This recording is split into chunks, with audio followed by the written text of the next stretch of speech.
예수님께서 이 땅에 오신 이유는 죄인을 부르시고 구원하기 위해서 오셨습니다. 죄 문제를 해결하시기 위해서 예수님이 오셨습니다. 우리 가운데 나는 죄가 없다, 죄 없는 사람이 있으십니까? 나는 죄가 없다, 나는 의인이다 라고 말할 수 있는 사람은 아무도 없습니다. 우리가 예수님의 이름으로 구원받고 하나님의 은혜로 죄사함을 받았지만은 여전히 우리 안에는 죄성이 있어요. 이 죄성은 늘 우리를 죄로 끌고 가지만 그러나 우리는 죄의 노예는 아닙니다. 죄의 유혹이 있을 때에 우리는 죄와 싸우고 죄를 거절하고 버티고 인내합니다. 모든 사람은 죄 아래에 있다고 성경은 말씀합니다.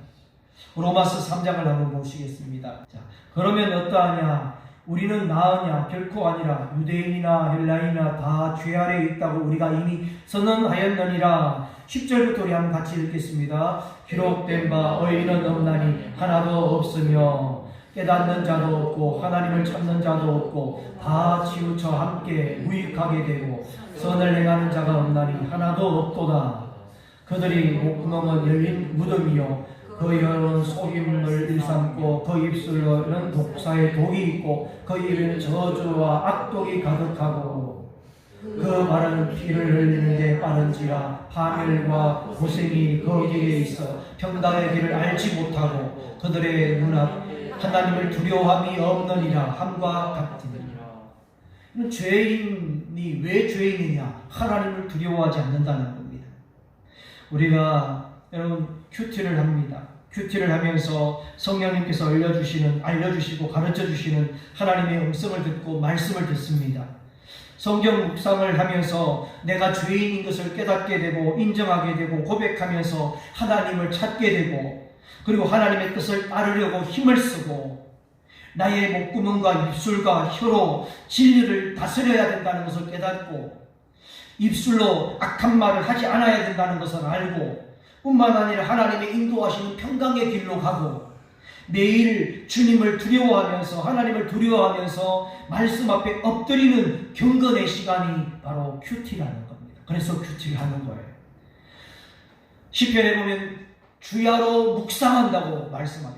내가 주야로 묵상하는 하나님의 말씀을 묵상이라는 말씀의 원어를 보게 되면은 하가 이렇게 하가라고 하는 원어가 있는데 이 뜻은 뭐냐면 어미 사자가 새끼에게 주려고 먹이를 구했는데 그 먹이를 빼앗기지 않으려고 어르렁 누군가가 다가오면은 그 새끼에게 주기 위해서 먹이를 뺏기지 않으려고 어르렁 하는 그런 뜻에서 하가입니다. 다른 말로 말하면 오늘 우리가 하나님의 말씀을 빼앗기지 않기 위해서 전투적으로 묵상해야 된다는 거예요. 이거 해도 되고 안 해도 되고 그런 것이 아닙니다. 전투적으로 묵상해야 되고 전투적으로 말씀을 붙잡아야 되고 전투적으로 이걸 뺏기면 안 되는 반드시 해야 되는 것이 말씀이고 그럴 때에 하나님의 음성을 듣고 우리의 발걸음이 거룩한 평강의 길로 가게 되고 뿐만 아니라 하나님을 두려워하는 마음으로 신앙생활을 하고야 됩니다. 날마다 주야로 묵상하면서 하나님의 말씀을 새길 때에 하나님은 약속을 이루어 주시는 것입니다. 이스라엘 백성들은 구약 성경에 기록되어져 있는 메시아를 간절히 기다렸습니다. 약속하신 메시아를 기다리는데 오랜 세월 가는 동안에 메시아가 오지 않았습니다. 이스라엘 백성들은 외세의 침략으로 포로로 잡혀가는 사라 백성들 그리고 뿐만 아니라 뿔뿔이 흩어지고 노예로 끌려가고 흩어지고 겨우 남아있는 유대인들은 여전히 질병과 귀신 들림과 억압으로 고통을 받고 살았습니다. 그때 갈릴리 지방에 목수의 아들인 어느 한 사람이 나타나더니 모든 병을 고치고 더러운 귀신을 쫓아내고 고침받고 하나님의 나라를 선포하면서 회개하라 천국이 가까웠느라 선포하는 사람이 있었는데 그분이 바로 예수님이셨던 겁니다. 메시아였습니다. 예수님의 사역은 처음부터 점점점 갈수록 강도가 강해졌습니다. 강도가 더해갔습니다. 우리가 오늘 9장 말씀을 읽었는데 예수님께서 7장까지 산산설교를 하시고 내려오신 이후부터 8장, 9장 예수님은 이제 만왕의 왕으로서 만주의 주로서 많은 권능을 행하고 계십니다.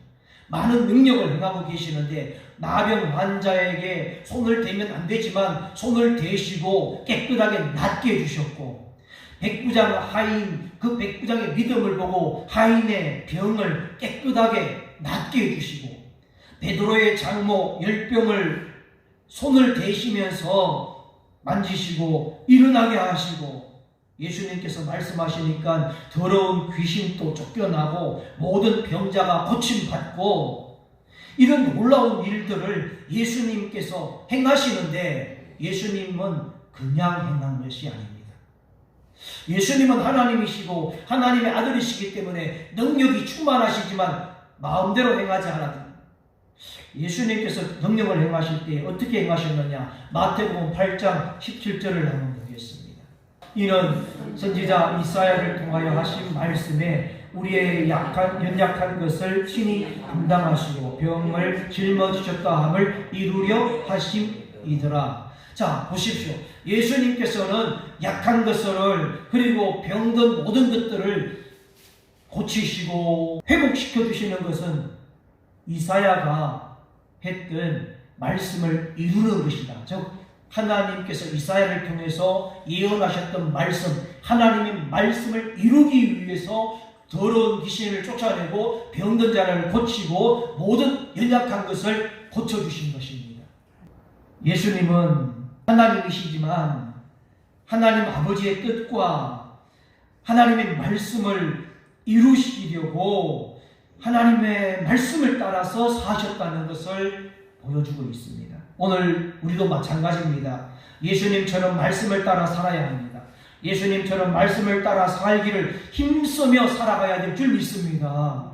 말씀을 보시면 예수님께서 길을 가시다가 세관에서 일하고 있는 세리 마태를 제자로 부르시고 있으십니다. 9절 말씀에 보면 세리를 보시고 나를 따르라. 자, 한번 읽겠습니다. 예수께서 그곳을 떠나 지나가시다가 마태와 한 사람이 세관에 앉아있는 걸 보시고 이르시되 나를 따르라 하시니 일어나 따르니라. 예수님께서 나를 따르라 라고 말씀하고 부르시니까 일어나 따르니라. 마태 세리는, 여러분 세리는 그 자리에서 일어났습니다. 그리고 예수님을 따랐다는 겁니다. 예수님은 부르시고 찾아가시고, 그리고 여러분 사람들과 함께 할 때에 따르는 사람들이 많았습니다. 항상 예수님을 따르는 사람들이 있었는데, 그리고 예수님과 함께 하기를 원하는 사람들이 있었는데 정반대의 사람들이 있었어요. 8장에 보면 귀신 들린 두 사람이 나옵니다. 귀신이 들린 두 사람이 나오는데 또 예수께서 건너편 가라다 지방에 가시니 귀신 들린 자 둘 무덤 사이에서 나와 예수를 만나니 그들은 몹시 사나워 아무도 거길로 지나갈 수 없을 지경이더라.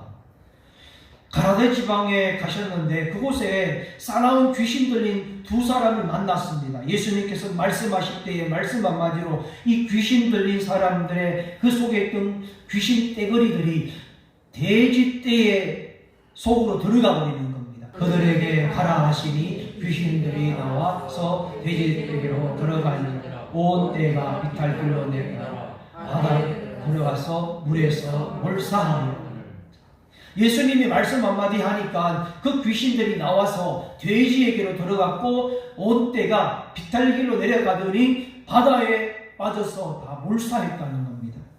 이 사건, 이 일을 보고 목적한 사람들은 예수님이 하신 일을 이제 사람들에게 말을 합니다. 사람들에게 말을 했더니 사람들이 예수님을 찾아옵니다. 온 시내가 예수를 만나려고 나 보고 그 지방에서 떠나시기를 간구하더라. 예수님을 찾아왔는데 예수님을 보고 한 말이 뭐냐면 예수님 떠나가십시오 라고 간청했다는 거예요. 함께 있기를 거절했습니다. 여러분, 이 세상에는 악한 영들이 존재하고 있습니다. 악한 영들이 있는데 예수 그리스도 이름 한마디로 전멸당합니다. 예수님께서 다스리시는 나라는 귀신이나 악한 영들이 쫓겨나고 결박받게 됩니다. 우리 그리스도인들은 신앙생활 중에 이 악한 마귀, 악한 어둠의 영들이 실제하고 있다는 것을 알아야 됩니다. 예수님은 성경에서 말씀하셨습니다. 사도 바울을 통해서 말씀하기를 우리의 싸움은 악한 영들에 대한 싸움이라고 말씀했습니다. 그런데 세상 사람들은 악한 귀신을 내쫓은 예수님을 붙잡지 않았어요. 예수를 만나려고 갔습니다. 그리고 예수님을 보았어요. 예수님을 만나고 보았지만 떠나달라고 간청을 합니다.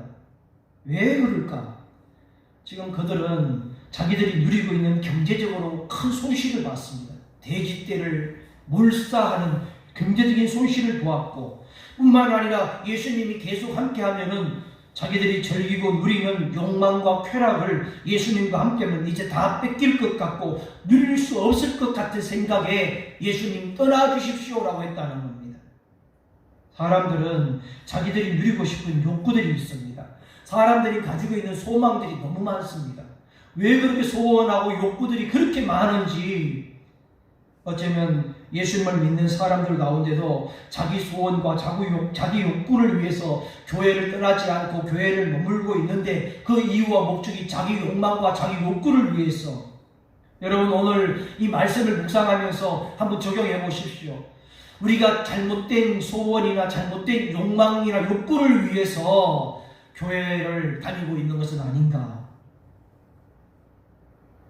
그래서 원하는 대로 안 풀리게 되거나 원하는 대로 되지 않았을 때에 예수님을 멀리하게 되고 원망하게 되고 심지어는 교회를 이제는 영영 떠나는 경우도 있는 것을 보게 됩니다. 자기가 채워지지 않는다면, 내 안에 기쁨이 채워지지 않고 내 안에 채워지지 않기 때문에, 즐거움이 채워지지 않기 때문에 떠나는 거예요. 우리는 이런 모습을 보면서 우리가 주님과 멀어지고 교회와 멀어지는 이유는 무엇인가? 우리는 다시 영적으로 점검할 필요가 있는 겁니다. 그런데 세리마태는 예수님께서 하신 일을, 하신 말씀을 따라갑니다. 당시에 세리라고 하는 직업은 일반인들에게 엄청난 세금을 착취하고 로마에 바치고 나머지는 개인이 착복을 했습니다. 그래서 유대인들이 보았을 때는 제8계명, 남의 것을 도둑질을 하지 말라, 즉 도둑놈으로 보였던 겁니다. 유대인들이 보았을 때는 세리들은 이 계명을 어겼고 죄인 취급을 하는데 돈벌레 이상으로 취급하지 않았어요. 천민으로 취급했던 겁니다. 그런데 예수님께서 세리를 자기 제자로 삼으시고 뿐만 아니라 10절 말씀 보겠습니다. 예수께서 마태의 집에서 앉아 음식을 잡수실 때에 많은 세리와 죄인들이 와서 예수와 그의 제자들과 함께 앉았더니, 예수님이 그냥 그 마태의 집에 들어가고 뿐만 아니라 많은 죄인들, 많은 세리들과 함께 앉아서 교제하고 식사를 하는 겁니다. 이것을 보았던 바리새인들이 당연히 예수님을 비난하는 겁니다. 11절 말씀 한번 보겠습니다. 바리새인들이 보고 그의 제자들에게 이르되 어찌하여 너희 선생은 세리와 죄인들과 함께 잡수시느냐? 예수님을 비난하는 겁니다. 다른 말로 말하면 예수님은 고상한 사람이고 젠틀한 사람인 줄 알았더니 알고 보니까 아주 형편없는 사람들과 어울리는 상대하지 못할 사람이라고 헐뜯는 겁니다. 예수님이 바리새인들이 하는 말을 들으시고 하시는 말씀이 12절에 나옵니다. 예수님께서 들으시고 이러시게 말합니다. 건강한 자에게는 의사가 쓸데없고 병든 자에게 나야 쓸데있느니라. 예수님은 자신을 의사라고 말씀을 하시면서 의사는 병든 자에게 필요하다고 말씀하십니다. 다시 말하면 예수님께서는 이런 죄인들을 좋아서 어울리는 것이 아니라는 거예요. 죄인이 좋아서 어울리는 것이 아니라 그들이 예수님을 필요로 하기 때문에 의사를 필요로 하기 때문에 예수님은 어울리는 것이고, 바리새인들처럼 스스로 건강하다고 생각하는 사람들은 예수님, 즉 의사를 필요하지 않다고 하기 때문에 어울릴 수가 없는 것입니다. 이 말씀은 너무 중요합니다. 많은 사람들이, 특히 여러분 많은 그리스도인들이 기독교 안에서 더 고급하고 더 완벽하고 더 완전한, 더 좋은 것을 얻으려고 해요. 더 좋은 것, 더 나은 것을 얻으려고 하는데 자기는 이미 건강해졌어. 나는 건강해. 나는 이제 고상하고 더 완벽한 것을 추구할 거야. 그래서 기독교 안에서 더 완벽하고 더 화려한 예배를 추구하려고 하는 거예요. 더 화려해야 되고 더 멋있어야 되고, 그래서 자기는 건강하기 때문에, 자기는 병들지 않았기 때문에 라고 하는 생각 때문에 완벽한 것을 추구합니다. 그러나 예수님은 뭐라고 하십니까?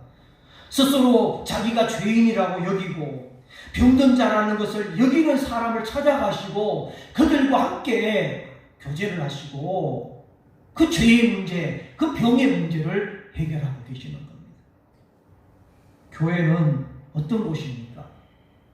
스스로 병든 자라고 여기고 스스로 죄인이라고 알고 깨닫고, 그래서 그런 죄인들이 전혀 부담 없이 와서 예수님을 만나야 되는 곳이어야 하고 예수님과 함께 할 수 있는 곳이어야 된다라는 것을 가르쳐주고 있는 겁니다. 저는 우리 교회가 정말 지치고 힘들고 기도하기를 원하고 하나님 아니면 안 되고 주님 의지하지 않으면 안 되는 사람들이 모여서 기도하고 예배드리고 하나님과 교제하는 성도들이 되어지기를 축복합니다.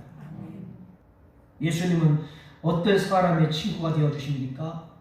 주님은 어떤 사람을 찾아가십니까? 자기 스스로 죄인이고 그리고 죄인이라고 생각하면서 변하기를 애쓰는 사람을 찾아가십니다. 예수님은 스스로 죄인이라고 생각하면서 변하기를 애쓰는 사람들에게 의사가 되어주신다는 겁니다. 예수님은 죄인들의 의사십니다. 그래서 죄인들을 찾아가시고 그 죄인을 치료해 주시면서 완전한 새 사람으로 만들어 주시는 분이 예수님이십니다. 그러면 바리새인들은 건강한 자입니까? 아닙니다. 건강한 자들이 아니에요. 바리새인들은 죄가 없고 의인이었느냐? 그렇지 않습니다. 그들은 자기들 스스로 건강하다고 착각하고 건강하다고 생각하고 있기 때문에 실제로는 건강한 사람들이 아닙니다. 스스로 건강하다고 생각하는 사람 바뀌지 않잖아요. 따라오지 않는 거예요. 생각하는 이 생각 속에 나는 건강한 사람이야, 나는 의사가 필요 없어, 나는 죄인이 아니야, 나는 의인이야 라고 하는 생각을 가진 사람은 예수님께서 도와줄 수가 없다는 겁니다. 여러분, 그러면 예수님께서 억지로라도 치료해 주시면 안 됩니까? 라고 말하는 분들이 계세요. 아니, 예수님께서 억지로라도 치료해 주시고 강제로 치료해 주시고 강제로 구원해 주시고 강제로 죄를 용서해 주시면 안 됩니까? 네, 안 됩니다. 너무 안타깝지만 그게 아니라는 거예요. 우리는 가끔씩 답답할 만큼 이런 생각이 들 때가 있죠. 하나님, 저 강제라도 좀 끌고 왔으면 좋겠습니다. 강제로라도 저 사람 예수님 믿었으면 좋겠습니다. 우리가 기도를 해보지만은, 그러나 주님은 말씀하십니다. 강제로 안 한다. 강제로는 안 된다. 하나님께서는 값없이 치료해 주시지만 반드시 하나님을 의지하는 믿음으로 나올 것을 요구하는 거예요. 값없이 그냥 치료해 주시는데도 불구하고, 그러나 그가 하나님 앞에 나오기를 원하시는 겁니다. 그것을 요구하시는 겁니다. 그렇지 않으면 자기 만족에 빠져서 멸망하게 내버려 두십니다. 여러분, 우리는 어떻습니까? 우리의 문제는 무엇입니까? 내 안에 있는 병을 못 보는 것은 아닙니까? 스스로 교만하고 그리고 스스로 잘못된 길을 가는 것에도 불구하고 옳은 길이라고 생각을 하고 있는 여러분, 우리는 스스로 죄인이라고 하는 것을 알고 스스로 하나님이 필요한 것을 구하고 하나님 앞에 나오며 구하고 주님을 필요로 여겨야 되는 겁니다. 우리는 의사가 필요합니다. 교회가 있습니다. 그리스도인들도 있습니다. 여러분, 교회가 있고 그리스도인들이 있는 것은 의인이라서입니까? 아닙니다. 의인이라서 교회가 있고 그리스도인이 있는 것이 아닙니다. 일단 우리가 예수님을 믿고 난 후에 자기는 문제가 없고 해결되었으니까 이제 봉사만 열심히 하고 이제 의인으로 살면 되는 것입니까? 아닙니다. 그게 아니라는 거예요. 우리는 예수님을 믿고 난 후 이제 더욱 나의 부족함을 느끼고 예수님의 도움을 구해야 되고, 주님과 동행하면서 믿으면 믿을수록 주님의 도움 없이는 아무것도 할 수 없다라고 하는 절박한 마음, 절실한 마음을 가져야 되는 거예요. 우리는 주님 앞에 항상 연약하고 병든 자인 것을 알아야 돼요. 우리 안에 주님이 부르실 때에 주님을 따라가는 마태 세리 같은 이 마태가 우리 안에 있어야 돼요. 예수님은 바리새인들에게 말씀을 합니다. 배워라. 13절 말씀에 너희는 가서 내가 원하지 아니하노라 하신 뜻이 무엇인지를 배우라. 나는 의인을 부르러 온 것이 아니요 죄인을 부르러 왔노라 하시니라. 자, 보십시오. 배우라. 뭘 배우라는 거예요? 지금 제사를 원하지 아니한다라는 뜻이 무슨 뜻인지를 배우라는 거예요.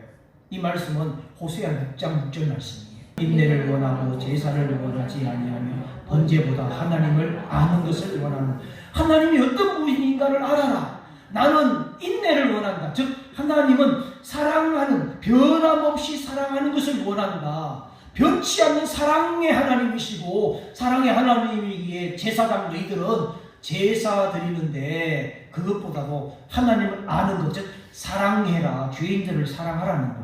제사장 너희는 죄인을 사랑하고 죄를 변호해 주어야 해요. 우리 그리스도인들은 죄인들을 가까이 해야 됩니다. 사실 저부터라도 조금 죄가 있거나 죄가 있는 사람들은 금방 멀리 해버립니다. 그런데 여러분, 진정한 그리스도인이 우리 안에 성령님이 역사하시고 하나님 우리 안에 계시는 그 능력으로 말미암아 죄인을 가까이 하고 하나님께로 돌아오게 하는, 사랑으로 인도할 수 있는 성도가 되어야 될 줄 믿습니다. 지혜로운 자는 궁창의 빛과 같고 많은 사람들을 하나님께로 돌아오게 하는 자는 별처럼 영원토록 빛나게 하리라. 할렐루야. 주님 앞에 많은 사람들을 하나님께로 돌아오게 하는 그때에 우리는 영원토록 빛나게 된다고 말씀을 하십니다. 여러분, 물론 나쁜 짓 하고 있는 죄인, 저 나쁜, 여전히 죄인, 그 나쁜 사람을 말하는 게 아닙니다. 죄를 버리고 하나님께 돌아오려고 애를 쓰고 하는 그 죄인들을 붙잡아주고 어려운 자들을 용납해주고 하나님 앞에 두려움 없이 나아가게 돌아오게 하는 역할, 그 일을 하라는 겁니다. 마태는 세리였습니다. 죄인이었지만 주님께서 부르실 때 일어나 아르는 모습을 보게 됩니다. 그는 겸손했어요. 그리고 순종하는 것을 보게 됩니다. 예수님은 많은 사람들을 초청하고 부르시지만 초청받은 사람은 많은데 택함받은 사람은 적다고 이야기했어요. 많은 사람들이 부름받았지만 선택된 사람은 적은 숫자라는 겁니다. 여러분, 결정적인 순간이 있다는 겁니다. 결정적인 순간에 오늘 우리 모든 성도님들은 성령으로 순종을 하시고 성령으로 겸손하게 순종할 수 있기를 축복합니다. 성령으로 되는 거예요. 성령으로. 성령님 안에 우리가 안에 성령이 이끌어 주실 때에 겸손하게 주님의 말씀에 순종하고 따르게 되는 겁니다. 마태처럼. 어인이라서 겸손하고 순종하는 것이 아닙니다. 죄인의 심정을 가지고 겸손하게 순종했을 때에 주님과 늘 함께 할 수 있습니다. 오늘 이 말씀 받으시고 붙잡으시고, 우리 주님은 우리를 긍휼히 여겨주십니다. 긍휼히 여겨주시는 주님이십니다. 우리 예수님은 우리를 긍휼히 여기시기에 우리는 오늘도 성령으로 겸손하게 말씀을 듣고 주님을 따라가는 승리가 있기를 예수 그리스도의 이름으로 축복합니다.